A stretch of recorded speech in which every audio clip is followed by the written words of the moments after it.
අද දින අපි සංචාර නිරතවන්නේ වයම් පළාතේ දංකොටුව ප්‍රාදේශීය ලේකම් කාර්යාලයට අයත් වන කහටිල ප්‍රදේශයේ පිහිටලා තියෙන උතුම් වූ ඓතිහාසික දේවස්ථානය නරඹන්න. ඒ තමයි කහටිල ඓතිහාසික වීරමුණ දේවාලය.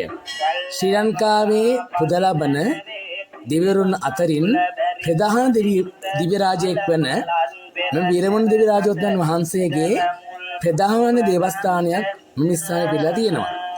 ජනප්‍රවාදික තොරතුරු අනුව වීරමුණ දෙවි රාජෝත්තමයන් වහන්සේ මේ ස්ථානයේ වැඩම කරලා තියෙනවා.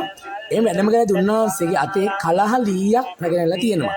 එම කලහලීය මේ ස්ථානයේ උන්වහන්සේ අධිෂ්ඨාන බලයෙන් හැලකිරුවා කියලා තමයි ජනප්‍රවාද සඳහන් වෙලා තියෙන්නේ. ඉතින් එම කලහ බෝධීන් වහන්සේ අදටත් ප්‍රධාන දේවස්ථාන ඉදිරිපිට දකින්න හම්බ වෙනවා.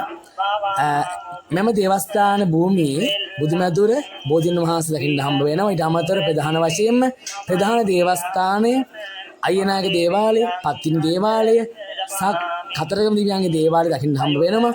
විශේෂයෙන්ම වීරමුණ දෙවි රාජෝත්තමයන් වහන්සේගේ වාහනය වන සුදු කුසබ වාහනයේ මූර්තියක්ද මේ ස්ථාන දකින්න හම්බ වෙනවා. ඉතින් ජනප්‍රවාදික තොරතුරු අනුව ගොඩක් හාස්කම් පිටලා තියෙන ස්ථානයක් ලෙස මේ වීරමුණ දේවාලය හඳුන්වන්න පුළුවන්. ලංකාවේ දකින්න හම්බ වෙන ප්‍රධාන දේවස්ථාන අතරින් මේ දේවස්ථානයත් ඉතාම ප්‍රධාන දේවස්ථානයක්.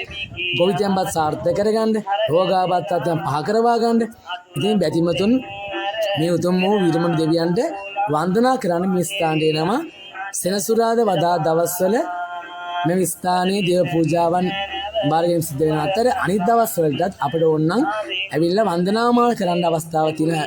හැබැයි දේවස්ථානයේ වෘත්තීය වීමක් දකින්න හම්බ වෙන්නේ නැහැ. ඉතින් අහලා තියෙන කතා හැටියට මෙම කලහ කණුවෙන් කලහ ගහෙන් එක ගොවි මහත්තයෙක් බුලත් ටිකක් කන්න කියලා ඒ කලහ පොත්තක් ගහගන්න ගිය අවස්ථාවේදී ගිරේ රැඳුණා කියලා අහලා තියෙනවා. ඉතින් මේ වටේම තියෙන සුන්දර වෙල් පීස් දකින්න හම්බ වෙනවා. මේ දකින්නේ කලහ බෝධීන් වහන්සේ. ඉතින් බොහොම ඓතිහාසික හාස්කම් තියෙන මේ උතුම් වූ වීරමුණ දේවස්ථාන පැමිණ ඔබත් ඒ වන්දනාමාන කරන්න, දැක බලා ගන්න කියලා